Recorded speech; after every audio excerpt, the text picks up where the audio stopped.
Everyone, welcome to your third lecture of mobile app development with Flutter plus AI. I hope the last lecture was clear to you and you did the task assigned to you on time. So, what we learned in the last lecture? We covered variables, constant, data types. We learned about control flows. We learned about switch statements and we learned about null safety in Dart. So, in today's lecture, we will discuss Dart as an object-oriented programming. So, what is object-oriented programming? In object-oriented programming, we are going to discuss classes and objects, inheritance, and many other things. So, let's see what are we going to study today. So, this is our today's roadmap. First, we will discuss classes, objects, constructors, and methods. Second, we will discuss inheritance, mixins, and abstract classes. Third, we will discuss asynchronous programming, futures and asynchronous or wait. And lastly, we will discuss streams and basic event handling. So, let's move on to our part 1 of our lecture. Classes, object, constructors, and methods. First of all, let's discuss what are classes and objects. A class is a blueprint or a template for creating objects. अगर हमने different objects बना दिए हैं तो हम क्या करेंगे, एक क्लास बना देंगे जो कि एज अ टेम्पलेट हम यूज़ करेंगे बाकी सारे ऑब्जेक्ट्स बनाने के लिए. ऑलराइट. और ऑब्जेक्ट क्या होगा? ऑब्जेक्ट एक क्लास का इंस्टेंट होगा. ऑलराइट. जो कि उस क्लास से क्रिएट होगा. ठीक है. अब देखते हैं. यहाँ पे हमने एक क्लास बनाई है पर्सन. ठीक है. ये क्लास है और ये क्लास का नेम है पर्सन. क्लास का नेम हमेशा कैपिटल लेटर से स्टार्ट करना है. देन उसके अंदर हमने कुछ वेरिएबल्स असाइन कर दिए हैं जो कि उस क्लास को हम प्रॉपर्टीज़ दे रहे हैं. ऑलराइट. स्ट्रिंग नेम और स्ट्रिंग एज. एंड देन उस क्लास के हमने एक कंस्ट्रक्टर बनाया है पर्सन, जिसमें हमने उसको this dot name, this constructor हमने यूज़ किया है, उसको नेम की value and then int age, उसकी एज की वैल्यू हमने बीच में एज अ पेरीमीटर पुट किया है. एंड एट द एंड हमने मेन फंक्शन के अंदर क्या किया है, उस क्लास का एक ऑब्जेक्ट बनाया है, variable p is equal to person Alice. हमने एक नया पर्सन बनाया है एलिस और उसकी एज हमने बनाई है 25 एंड देन हमने उस पर्सन को प्रिंट करा दिया है. हमने देखा है ये हमने क्लास बनाई है और ये हमने उस क्लास का ऑब्जेक्ट बनाया है एंड देन हमने उस क्लास को प्रिंट करा दिया है. ऑलराइट. Look at this. यहाँ पे आपको बताया गया है ये सेम चीज़ मैंने अभी एक्सप्लेन की है. ठीक है. Dart is single inheritance class based and object oriented programming at its core. Dart programming में आप जितनी भी चीज़ें पढ़ेंगे वो सब चीज़ें कोई ना कोई क्लास होगी, कोई ना कोई ऑब्जेक्ट होगा. सही है. डार्ट में सब चीज़ें ऐसी होती हैं. अगर हम वहाँ पे नल वेरिएबल भी ले रहे हैं तो वो भी एज अ ऑब्जेक्ट ही जो है ना कंसीडर किया जाएगा. फंक्शंस भी, नंबर्स भी, सब चीज़ें डार्ट में एक ऑब्जेक्ट की तरह काम करेंगे. Let's see what are constructors. Constructors हमारे पास क्या होते हैं? कंस्ट्रक्टर्स होते हैं हमारे पास स्पेशल मेथड्स जिनसे हम ऑब्जेक्ट्स को इनिशियलाइज करते हैं. Dart supports 3 types of constructors: name constructors, default constructors and constant constructors. अब हम देखते हैं हमारे पास कौन कौन से कंस्ट्रक्टर्स हैं और उनका क्या काम है. जो डिफ़ॉल्ट कंस्ट्रक्टर्स होते हैं, जिस तरह हमने इसको डिक्लेयर किया है, ये हमने कंस्ट्रक्टर का नेम लिखा है. कंस्ट्रक्टर का name is always same as the name of the class. Okay. Person and then the values जो हमारे पैरामीटर्स आ जाएंगे. Standard constructor shorthand assigns parameters directly to the fields. This name ये जाके name को assign हो जाएगा and this dot as ये जाके एज को असाइन हो जाएगा. देन नेम पैरामीटर्स में हम क्या करते हैं, हम एक नेम कंस्ट्रक्टर में अपनी जो क्लास होती है उसके कंस्ट्रक्टर को एक एक्सप्लिसिट नेम दे देते हैं. जैसे हमारे पास ये है पर्सन डॉट गेस्ट. यहाँ पे हमारे पास पर्सन हमारा कंस्ट्रक्टर था, इसको हमने एक एक्सप्लिसिट नेम दे दिया है पर्सन डॉट गेस्ट का. ठीक है. ये हमारा नेम कंस्ट्रक्टर बन गया है. देन हमने एक इनिशियलाइजर लिस्ट यूज़ किया है जिसके थ्रू हमने इनिशियलाइज़ किया है पर्सन के नेम को. नेम उसका गेस्ट है एंड देन हमने उसकी एज को 0 डिक्लेयर कर दिया. ऑलराइट. जिस तरह से हमारा नेम कंस्ट्रक्टर इनिशियलाइज हो गया. Multiple ways to build the same class uses initializer list. This is the sign of initializer list. And then we have constant constructor. Constant constructor में हमारे पास क्या होता है, it is use to create compile time constant objects. ऐसे objects जो हमारे पास जो हमारे पास कंपाइल टाइम पे कांस्टेंट रहेंगे. Use for immutable data. ये हम ऐसे डाटा के लिए यूज़ करते हैं जो कि डाटा चेंज नहीं होना होता. Constant point this dot x, this dot y. X और वाई को हम कांस्टेंट वैल्यूज़ दे रहे हैं. ये वैल्यूज़ हम बाद में चेंज नहीं करेंगे. Let's move two methods. अब हम देखते हैं हमारे पास मेथड्स क्या हैं, गेटर्स क्या हैं, सेटर्स क्या हैं और कास्केड्स क्या हैं. फर्स्ट ऑफ ऑल मेथड्स हमारे पास ऐसी चीज़ें होती हैं जो कि simply as a function class के इनसाइड डन रहती हैं। लाइक ये हम देख रहे हैं, ये हमारी पूरी क्लास है, क्लास रेक्टेंगल, ये यहाँ पे एंड हो रही है। इसके अंदर हमारे पास 3 फंक्शंस आ रहे हैं। ऑलराइट, एक गेट एरिया का फंक्शन आ रहा है, एक सेट स्केल का आ रहा है और एक वॉइड डिस्क्राइब का आ रहा है। अब गेट हम यूज़ करते हैं कोई चीज़ रीड करने के लिए और सेट हम यूज़ करते हैं कोई चीज़ राइट करने के लिए। Alright, let's explain this code. इस कोड में हमारे पास क्या हो रहा है, सबसे पहले हमारे पास एक क्लास क्रिएट हुई हुई है, क्लास रेक्टेंगल। ऑलराइट, इसमें हमारे पास 2 वेरिएबल्स सेट हो गए हैं, विड्थ एंड हाइट, जिनकी टाइप है डबल। देन हमारे पास एक कंस्ट्रक्टर कॉल हो गया, क्लास का बन गया है रेक्टेंगल, जिसमें this dot width and this dot height हमने 2 पैरामीटर्स दिए हैं। ये क्या करेंगे, जो भी हमारे पास वैल्यूज़ आएंगी इनको विड्थ वाली विड्थ को असाइन कर देगा, हाइट वाली हाइट को असाइन कर देगा। हमारे पास गेट एरिया क्या कर रहा है, ये हमारे पास एरिया कैलकुलेट कर रहा है रेक्टेंगल का, एंड देन हमारे पास रिटर्न कर रहा है रेक्टेंगल का एरिया डायनामिकली। ये कैसे वर्क करेगा, ये यूज़ करेगा एरो सिंटेक्स को और ये ऐसे एक्ट करेगा जैसे ये कंप्यूटेड फंक्शन है। ऑलराइट, ये रेगुलर प्रॉपर्टी को एक्सेस करेगा। लाइक हमें ये नहीं करना पड़ेगा कि आर डॉट गेट एरिया करेंगे तो हमारे पास जाकर ये रेक्टेंगल का एरिया देगा, ये ऐसे नहीं करना पड़ेगा।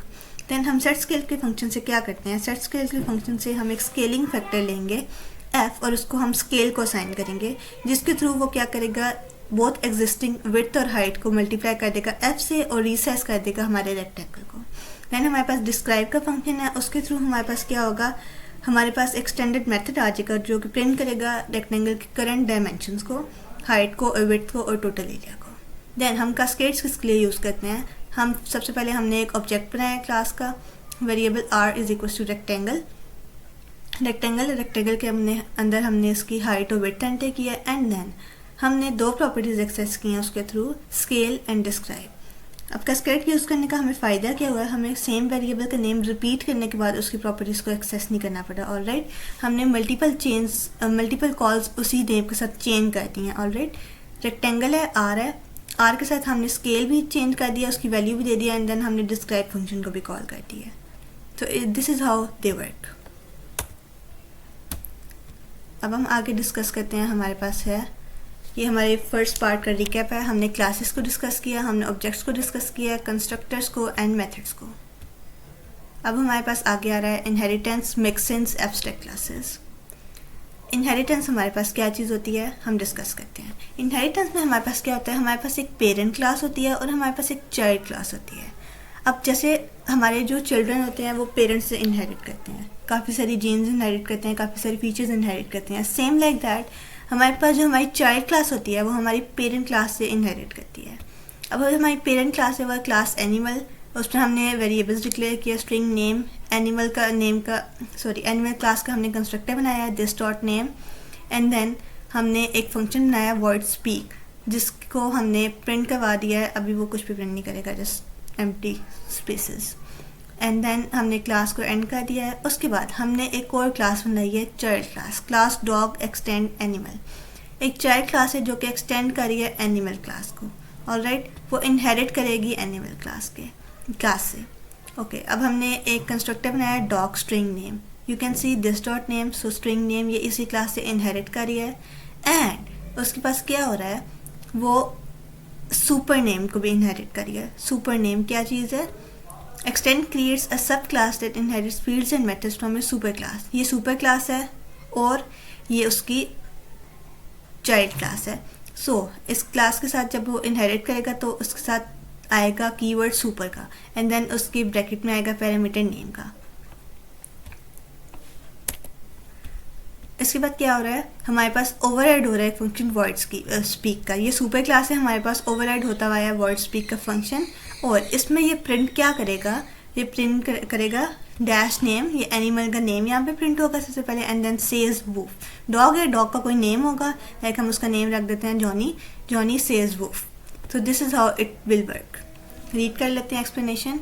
Extends creates a class, subclass that inherits fields and methods from its superclass. Superclass कहना है या parent class कहना है, यहाँ पे हम super की जगह parent भी यूज़ कर सकते थे। Dart suppose single inheritance only, one direct superclass per class.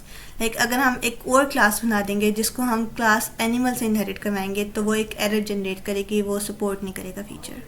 Super name forwards constructor arguments to the parent. Super name क्या कर रहा है, ये कंस्ट्रक्टर के आर्ग्यूमेंट्स फॉरवर्ड कर रहा है टू द पेरेंट क्लास को. ऑलराइट.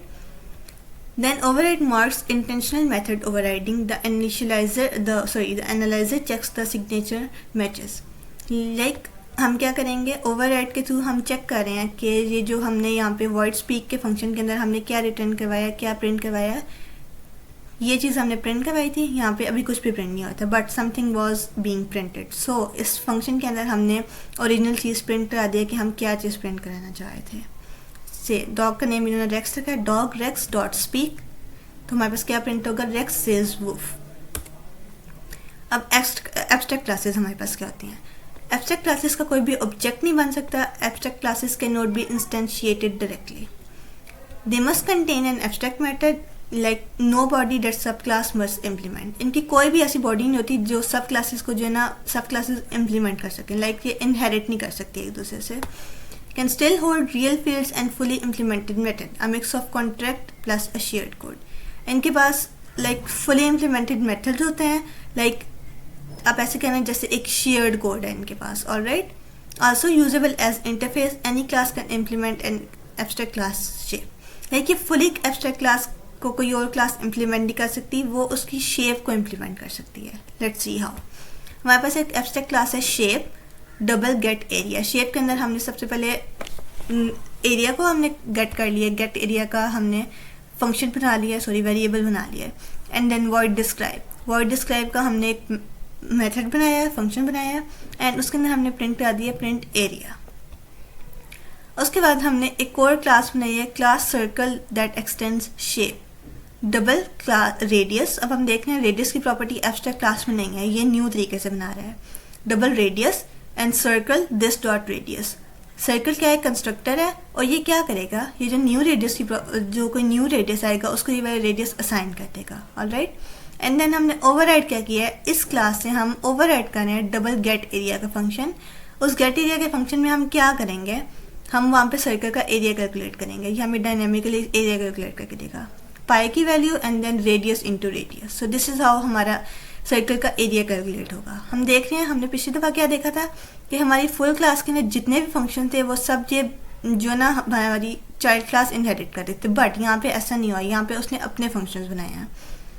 यहाँ पे उसने जो फंक्शंस या चीज़ें इनहेरिट की हैं उसने ओवरराइड के थ्रू इनहेरिट की हैं. लाइक ओवरराइड किया उसने इस क्लास का फंक्शन अपने अंदर. फिर हमारे पास मिक्सन्स क्या चीज़ें होती हैं. A mixin is a way of reusing a code in multiple class hierarchies without needing to use traditional class inheritance. यानी मिक्सिंग के थ्रू हम क्या करेंगे, हम वो कोड मल्टीपल क्लासेस में यूज़ कर सकेंगे without using the concept of inheritance. अब इसका कोड कंसेप्ट हमारे पास आता है कि it bundles methods together for multiple class hierarchies without using extend. हमने देखा है, हमने यहाँ पे एक्सटेंड का फंक्शन नहीं यूज़ किया. ऑलराइट. अब हम देखते हैं हमने क्या किया है. It solves problems extends can't adding shared behaviour to classes that already have different super class. ये क्या करेगी, ये एक्सटेंड वर्ड को नहीं यूज़ करेगी, ये उसके बगैर जो है ना प्रॉब्लम को सॉल्व करेगी. Alright. As like adding shared behaviour to classes that already have super class. उन क्लासेस में शेयर्ड बिहेवियर ऐड करेगी जिनके पास ऑलरेडी एक सुपर क्लास है. Alright. A class can use several mixins at once, a form of safe control multiple inheritance. यानी अगर वो मल्टीपल मिक्सिंग यूज़ करिए तो इट्स लाइक हमारे पास क्या करें, हमने ये दो मिक्सिंग ज़्यादा इनिशियलाइज किए थे. लाइक मिक्सिंग के अंदर एक फ्लायर का मिक्सिंग था जिसमें हमने फ्लाई का फंक्शन यूज़ किया, एंड एक स्विमर का मिक्सिंग था जिसमें हमने स्विम का फंक्शन यूज़ किया. अब एक क्लास डक है जो कि एक्सटेंड करिए एनिमल को. लाइक वो एक क्लास एनिमल थी, सुपर क्लास, उसकी प्रॉपर्टीज़ को अपने अंदर ले लिया. बट वो ऑल्सो यूज़ करिए मिक्सिंग फ्लाई और मिक्सिंग स्विमर को, ताकि वो दो प्रॉपर्टीज़ ले सके. कौन कौन सी, जो कि फ्लाई की और स्विम की हैं. ऑलराइट. उसने इस तरह से यूज़ किया class duck extends animal with flyer and swimmer, यानी वो दो प्रॉपर्टीज़ और इनहेरिट करिए. And then duck string name is equal to super name. Super name वो यूज़ करिए अपनी एनिमल क्लास का. यहाँ पे हम क्या कर रहे हैं, डक डोनल्ड, डक का नेम एंड कास्केड ऑपरेटर वो सेम लाइक ऑब्जेक्ट के लिए यूज़ करिए दो functions fly and swim. So this is how mixins are used. अब हम चेक करते हैं extend versus implement versus with. Extend क्या करते हैं, एक्सटेंड क्या करते हैं, इसका बिहेवियर क्या होता है, इट इनहेरिट्स इम्प्लीमेंटेशन. ऑलराइट. ये इनहेरिट इम्प्लीमेंटेशन के लिए हम एक्सटेंड यूज़ करते हैं. इसकी लिमिट क्या होती है? ये सिंगल सुपर क्लास में सिर्फ यूज़ किया जाता है. और ये बेस्ट किसके लिए? हम यूज़ कर सकते हैं कोड को बार बार. और is are relationship, like it is a base class, it is a parent class of this class and it is a super class of this class, or it is a child class of this class. Is a relationship, this is what it means.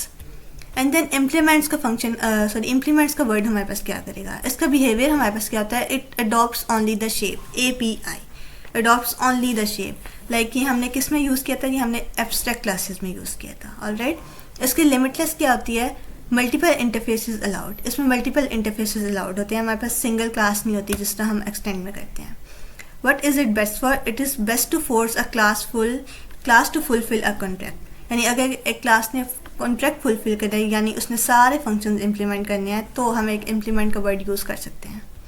And then हमारे पास with किस लिए use होगा? With is use with make sense. इसका behaviour क्या होगा? It inherits implementation, no super class needed. इसमें हमारे पास कोई सुपर क्लास की नीड नहीं थी. ऑलराइट, लिमिट क्या है? Multiple mixing allowed. हम कोई कितने मर्जी मिक्सिंग यूज़ कर सकते हैं. लास्ट कोड में हमने 2 मिक्सिंग यूज़ किए हैं, हम 3 भी कर सकते हैं, 4 भी, जितने मर्जी हम चाहें. Best for shared behaviour across unrelated types. यानी हम शेयर्ड बिहेवियर का यूज़ कर सकते हैं. जैसे डक ने 2 मिक्सिंग्स अपने अंदर इनहेरिट किए थे, वो फ्लाई भी कर सके और वो स्विम भी कर सके. So this is how all these 3 words and these are their differences. कहते हैं कि हमारे पास asynchronous programming क्या होती है. asynchronous programming हमारे पास 2 चीज़ें यूज़ होती हैं, futures and async/await. तो हम चेक करते हैं ये सारी चीज़ें हैं क्या है. एसिंक्रोनस प्रोग्रामिंग हमारे पास ऐसी प्रोग्रामिंग होती है, लाइक जैसे हमें ऐप डेवलपमेंट में कुछ चीज़ें होती हैं जो हमने सर्वर से डाटा लेनी होती हैं, लाइक नेटवर्क कॉल्स, या हमने डेटाबेस क्यूरी चलानी होती है, या हमने फाइल्स रीड और राइट करनी होती हैं. अगर ये सब चीज़ें थ्रू हम सिंक्रोनस टेक्निक्स यूज़ करें और ये इकट्ठी मेन थ्रेड पर चली जाएँ, तो हमारे पास क्या होगा? या तो हमारे पास पूरा का पूरा हमारा UI फ्रीज़ हो जाएगा, या तो हमारी ऐप फ्रीज़ हो जाएगी और हमारी UI क्रैश हो जाएगा और वो काम करना छोड़ देगा. अब हमारे पास फ्यूचर क्या चीज़ होती है? फ्यूचर हमारे पास ऐसी वैल्यू होती है जो कि रेडी नहीं होती. लाइक हम जब अपना खाना ऑर्डर करते हैं तो हमें खाना ऑर्डर करते साथ हमारे पास मिल जाता है, हमें मिल जाता है, ऐसा नहीं होता. हमें सबसे पहले हमारा एक टोकन दिया जाता है, एंड जब उस टोकन के ज़रिए टोकन वाली हमारी जब वैल्यू आती है, हमारा नंबर आता है, तब हमें खाने का हमारा ऑर्डर हमें दिया जाता है और हमारा ऑर्डर हम तक पहुंच जाता है. देन हम पेमेंट प्रोसेस करते हैं और ये सारा काम उस तरह से होता है. A future represents a value or error available at some point in the future. यानी ये वैल्यू ऐसी होगी जो कि फ्यूचर में जो है ना अवेलेबल होगी हमारे पास. ऑल राइट, देन हमारे पास फ्यूचर की 2 टाइप्स आ रही हैं. एक है फ्यूचर वर्ड. ये जब फ्यूचर कंप्लीट होगा तो इसकी कोई वैल्यू नहीं होगी. और सेकेंड है फ्यूचर स्ट्रिंग. ये जब कंप्लीट होगा तो हमारे पास इसकी जो वैल्यू आएगी वो in the form of string आएगी. Then these circular brackets attach a callback for when future completes dot catch error handles failures. अब हम देखते हैं हमारे पास ये इस लाइन का मतलब क्या है. ये हमारे पास एक फ्यूचर डिक्लेयर हुआ है, फ्यूचर स्ट्रिंग टाइप का, यानी जब ये कंप्लीट होगा हमारे पास वैल्यू आएगी स्ट्रिंग में. हमारे पास फेच यूज़र का फंक्शन है. अब इसमें हमारे पास क्या रिटर्न कर रहा है? रिटर्न कर रहा है फ्यूचर डॉट डिले. यानी अगर हमारे पास प्रोसेस डिले हो जाता है, उसकी ड्यूरेशन क्या रखनी है? डिले की 2 सेकेंड. तो हमारे पास फेच यूज़र्स में हमें एलिस रिटर्न करो. उसके बाद क्या करो? जब हमारा फ्यूचर कंप्लीट हो गया है, यहाँ से हमारा फ्यूचर कंप्लीट हो गया है, तो फेच यूज़र को हमने एक्सेस किया है डॉट देन के थ्रू. डॉट देन में हमने नेम एंटर किया एज अ पैरामीटर, और वो हमें फंक्शन क्या करेगा? देन जब फ्यूचर कंप्लीट हो जाए, देन प्रिंट नेम का दो. अब name is a type of string, तो हमारे पास स्ट्रिंग वैल्यू आ रही है. और क्या करो? फेच यूज़र के थ्रू कैच एरर को करो, एरर को कैच करो. कैच एरर ब्रैकेट में हमने ई दिया है, ई हमारे पास एज अ एरर शो होगा. ऑलराइट, एंड देन उसके थ्रू क्या करो? ये एरो सिंटेक्स यूज़ करो. उसके बाद प्रिंट कर दो एरर की पहले वैल्यू, और उसके बाद जो एरर हमारे पास शो हुआ है उस एरर को शो कर दो. लाइक हमारे पास डाटा शो नहीं हुआ, डाटा नॉट अवेलेबल, इस टाइप का जो भी एरर है वो यहाँ पे एरर को प्रिंट कर दो, अगर हमारे पास नेम प्रिंट नहीं हुआ तो. Alright, so this is how future works. A future is like a food delivery tracking number. You get it instantly. The food arrives later. Like हम ट्रैकिंग नंबर होता है जो हमारा टोकन पे होता है, वो हमें इंस्टेंटली मिल जाता है, बट हमारा जो खाना है, असली खाना है, वो हमें बाद में मिलता है. इसी तरह हमारे पास वार्निंग पहले आ जाती है, और हमारा जो रिजल्ट होता है हमें वो डिलेड के बाद डिलेड की जितनी ड्यूरेशन होती है उसके बाद हमारा रिजल्ट हमारे पास अराइव करता है. इसके बाद हमारे पास आ जाता है एसिंक्रोनस और await, writing asynchronous code sequentially. Asynchronous marks a function that may pause and resume. It always returns a future. ये हमारे पास ऐसे फंक्शन को मार्क करेगा जो कि बीच में रुकेगा और फिर से चलेगा, और ये हमेशा एक फ्यूचर रिटर्न करेगा. Alright. Await pauses execution until the future completes without blocking the whole app. Await हमारे पास क्या फंक्शन परफॉर्म करेगा, ये फ्यूचर के कंप्लीट होने का वेट करेगा और ऐप को ब्लॉक नहीं करेगा, और तब तक जब तक ये काम हो रहा होगा तब तक वो एग्जीक्यूशन को स्टॉप कर देगा. Alright. Wrap awaited calls in try catch finally for readable synchronous looking errors. हमारे पास एरर हैंडलिंग टेक्निक्स होती हैं ट्राई, कैच एंड थ्रो. ये उनके थ्रू जो है ना एरर्स को रोकता है. Then multiple awaits run in sequence. Use future.wait to run independent futures in parallel. Multiple awaits होते हैं वो सीक्वेंस में बैठे होते हैं, लाइक जब हमारा कोड रन हो रहा होता है, और वो बारी बारी जो ना फिर जाकर रन होते हैं. Let's see. Future void load profile. अब हमने लोड प्रोफाइल करनी है. हमारी प्रोफाइल जब लोड होती है तो हमारे पास काफ़ी दफ़ा जो ना ऐसे करके ये रिंग सा घूम रहा होता है, सर्कल सा, कि हमारी प्रोफाइल लोड हो रही होती है. देन हम यहाँ पे यूज़ करें एसिंक्रोनस का कीवर्ड. ये हमारे पास क्या मार्क कर रहा है, ये हमारे पास मार्क कर रहा है कि फंक्शन यहाँ पे रुक सकता है और रुकने के बाद फिर रिज्यूम होगा. So it will always return a future. Okay. इसमें क्या करें, इसमें प्रिंट कर दे लोडिंग. लोडिंग जब प्रिंट हो जाएगी तो उसके बाद क्या करें, ट्राई करें variable name is equal to await. Await के बाद फेच यूज़र, यूज़र को फेच कर ले और प्रिंट कर दे हेलो, और हेलो के साथ यूज़र का नेम. उसके बाद क्या करे, ट्राई करने के बाद कैच करे एरर को कैच करे, और जो भी एरर वहाँ पे आया है उसको कर दे फेल्ड, और फेल्ड के बाद उस एरर को प्रिंट कर दे. ऑलराइट. एंड देन फाइनली उसके बाद क्या करे, वो प्रिंट कर दे डन को. यानी उसने नेम फैच कर लिया, उसने एरर फैच कर लिया, एंड देन उसके बाद वो क्या क्या करते हैं, वो डन को प्रिंट करते हैं. This is how await and asynchronous work. Then returning futures in parallel and common pitfalls. अब हमारे पास पैरेलल में फ्यूचर किस तरह काम करेगा, ये हमारे पास इस तरह से काम करेगा कि बजाय इसके कि फैच यूज़र पहले फ्यूचर वेट करे कि सबसे पहले फैच यूज़र कंप्लीट होगा, देन वो फैच ऑर्डर्स को पुश करेगा, वो दोनों को at the same time parallel line में पुश कर देता है. इससे हमारे पास क्या होगा कि अगर इसका टाइम 2 सेकंड्स है और फैच ऑर्डर्स का टाइम भी 2 सेकंड है, तो हमारे पास जो टोटल टाइम होगा वो 4 सेकंड्स नहीं होगा, वो रफली 2 सेकंड्स होगा. दोनों काम एक साथ हो जाएंगे, हमारा टाइम भी कम यूज़ होगा, और हमारे पास एक लिस्ट में दोनों चीज़ें आ जाएंगी. Futures in parallel and common pitfalls.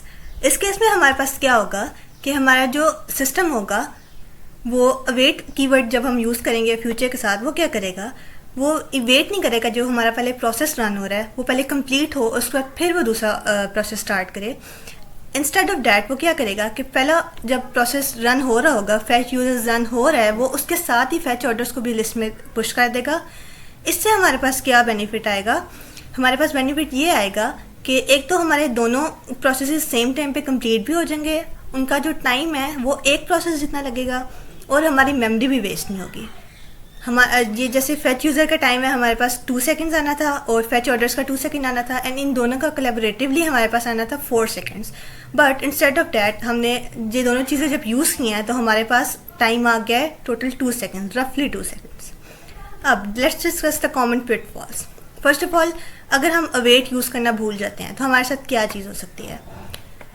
First of all, अगर हमारा पहले ये प्रोसेस चल रहा है फैच यूज़र का, अब इसका कंप्लीट होने का वो वेट नहीं किया उसने, और साथ ही नेक्स्ट ऑर्डर को स्टार्ट कर लिया, जबकि हमने अवेट का कीवर्ड यूज़ नहीं किया.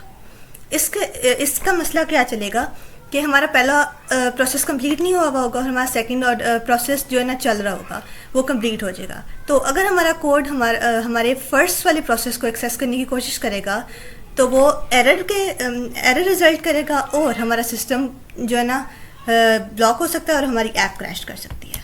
Next, sequential awaits for independent work. Like हम पहले वेट करेंगे कि हमारा फर्स्ट प्रोसेस कंप्लीट हो, फिर हम सेकंड प्रोसेस को लाइन में लगाएंगे. इस तरह से हमारे पास क्या होगा, हमारे पास बहुत ज़्यादा सारे हमारे पास बहुत ज़्यादा मेमोरी वेस्ट होगी और हमारा अपना टाइम भी वेस्ट होगा. तो इसलिए हम दोनों ऑर्डर्स को दोनों प्रोसेसेस को हम एक लिस्ट में लगा देंगे, और वो दोनों पैरेलली दोनों एग्जीक्यूट हो जाएंगे, और इस तरह हमारा टाइम भी वेस्ट नहीं होगा, हमारा टाइम जो है ना मेमोरी भी वेस्ट नहीं होगी. नेक्स्ट हमारे पास मेन थिंग जो हमने अपने जेन में रखनी होती है, we should always pair await with try catch और add dot catch error. Like हमने हमेशा जब भी वेट को हमने यूज़ करना है तो हमने उसको पेयर करना है विद ट्राई, कैच और add dot catch dot error. क्यों? अगर हम इसको इसके साथ पेयर नहीं करेंगे तो हमारी ऐप क्रैश कर सकती है और हमारा सिस्टम भी जो है ना ब्रोकन स्टेट में आ सकता है। As we have seen earlier कि हमने जहाँ पे भी अवेट का कीवर्ड एसिंक्रोनस प्रोग्रामिंग में जहाँ पे भी हमने अवेट यूज़ किया हमने उसको पेयर किया हुआ है ट्राई के साथ, कैच के साथ एंड फाइनली के साथ। सो नेक्स्ट भी हमने यहाँ पे जिस तरह यूज़ किया है, हमने यहाँ पे अवेट को ट्राई के साथ नहीं पेयर अप किया, नहीं हमने कैच के साथ किया, तो it might result in an error. Both run तो कर देंगे कंकरेंटली, लेकिन हमारे पास जो ना फ्यूचर एरर्स आ जाएंगे। जो नाउ लेट्स सी हमारे पास स्ट्रीम्स क्या चीज़ें हैं। अब जैसे हमने देखा था कि फ्यूचर में हमारे पास वैल्यू सिर्फ एक बार आती है, फ्यूचर हमें बार बार वैल्यू नहीं देता। जबकि जो स्ट्रीम्स होती हैं उसमें हमारे पास क्या सीन होता है, या तो हमारे पास कोई वैल्यू नहीं आएगी, या हमारे पास एक वैल्यू आएगी, या फिर हमारे पास बहुत सारी वैल्यूज़ एमिट होंगी, यानी कि डिलीवर होंगी। स्ट्रीम को आप ऐसे कह सकते हैं कि ये जो कॉन्टीन्यूस डाटा होता है ना हमारा, उसके लिए ये एक पाइप है, लाइक डार्ट का पाइप है स्ट्रीम्स। जैसे कि हम देखते हैं कि एक ऐप है, उसमें हम बटन्स क्लिक करते हैं या सेंसर रीडिंग्स करते हैं, या फिर हम चैट मैसेजेस डाउनलोड करते हैं, चैट मैसेजेस हम लिखते हैं, पढ़ते हैं और स्क्रीन को स्क्रॉल करते हैं, तो ये हम कॉन्टीन्यूसली एक काम कर रहे होते हैं ना। या फिर हम एक फ़ाइल को डाउनलोड करते हैं तो वो चंक्स में डाउनलोड होती है, वो कभी भी एक साथ पूरी नहीं डाउनलोड होती इस तरह। तो ये सारी चीज़ें स्ट्रीम्स के अंदर आ जाती हैं क्योंकि ये मुसलसल एक काम हो रहा होता है, लाइक एक पाइप की फॉर्म में सारी चीज़ें अंदर जा रही होती हैं। नेक्स्ट हमारे पास क्या चीज़ एग्जांपल आ जाती है कि जिस तरह हम लिसनिंग करते हैं, लाइक हम सॉन्ग सुनते हैं, तो वो भी स्ट्रीमिंग में आ जाती हैं।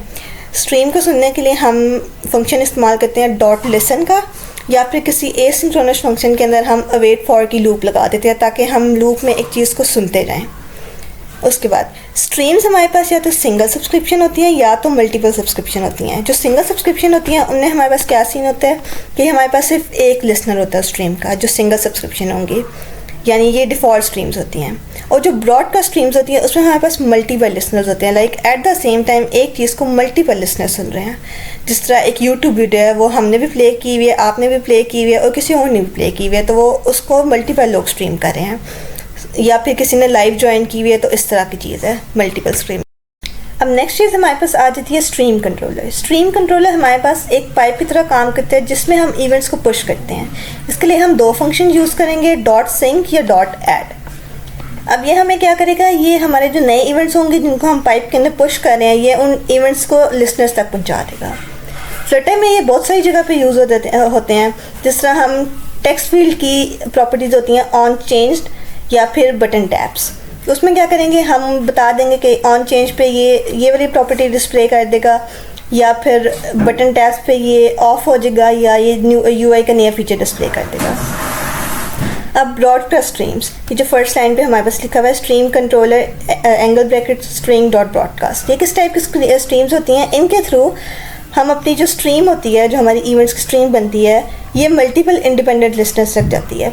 यानी जैसे हम अपनी ऐप का यूआई मल्टीपल जगह पे at the same time update कर रहे होते हैं। जिस तरह हम शॉपिंग ऐप पे जाते हैं और हम अपने कार्ट के अंदर चीज़ें ऐड करते हैं, अब हमारी स्क्रीन पे हमारा आउटपुट शो होगा, हमारा जो टोटल है, और जो किसी और यूज़र होगा बैकएंड पे या कोई और यूज़र साथ हमारे यूज़ कर रहा है, उसके स्क्रीन पे कोई और उसका आउटपुट शो होगा, यानी जो चीज़ें उसने कार्ट में ऐड की होंगी वो उनकी प्राइसेस शो करेगा। तो at the same time UI update हो रहा है। अब स्ट्रीम कंट्रोलर जब हम यूज़ करते हैं तो हमारे पास मेमोरी लीक के इश्यूज़ आते हैं। क्यों आते हैं? क्योंकि हम अपनी सब्सक्रिप्शन को कैंसिल नहीं करते हैं। लाइक हम नेटफ्लिक्स की सब्सक्रिप्शन लेते हैं तो क्या होता है हमारे पास कि अगर हम उसको कैंसिल करना भूल जाए तो हर मंथ हमारे अकाउंट से जो है ना अमाउंट डिडक्ट होती है। तो it's like memory leak in Flutter. तो इसके लिए हमें क्या करना पड़ता है, सबसे पहले हम सब्सक्रिप्शन कैंसिल करते हैं अवेट सब डॉट कैंसिल से। अवेट का मतलब ये है कि जब हमारा प्रोसेस कंप्लीट हो गया तो हम उसको क्लीन कर दें, एंड देन हमारा जो कंट्रोलर चल रहा है हम उसको भी क्लोज कर दें।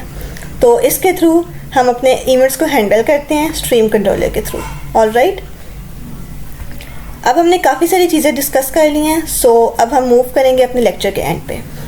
इस लेक्चर में हमने पढ़ी हैं ऊप की बेसिक्स, हमने शेयरिंग बिहेवियर पढ़ा है क्लासेस के बीच में through inheritance, mixins and many other things. Then हमने फ्यूचर्स को डिस्कस किया है कि उनमें हम क्या करते हैं। उसके बाद हमने देखा है कि हम स्ट्रीम्स में क्या करते हैं, हम किस तरह की वैल्यूज़ करते हैं। स्ट्रीम कंट्रोलर को हमने पढ़ा है कि वो क्या रोल अदा करता है हमारे उसमें। So that's it for today's lecture. अब जो हमारा नेक्स्ट लेक्चर होगा उसमें हम क्या क्या चीज़ें कवर करेंगे। हम देखेंगे कि आगे हम फ्लटर के कंपोनेंट्स की तरफ मूव करेंगे कि फ्लटर का यूआई हम कैसे बिल्ड करते हैं। हम देखेंगे कि फ्लटर के यूआई में कौन कौन से कंपोनेंट्स होते हैं और हम रियल यूआई कोड को हम इम्प्लीमेंट करेंगे। और हम एक काउंटर ऐप भी काउंटर ऐप में भी हम देखेंगे कि हम किस तरह विजेट्स बनाते हैं, हम किस तरह यूआई को इकट्ठा करते हैं और फिर हमें क्या रिज़ल्ट देता है। सो हम मिलते हैं अपने नेक्स्ट लेक्चर में। Thank you so much.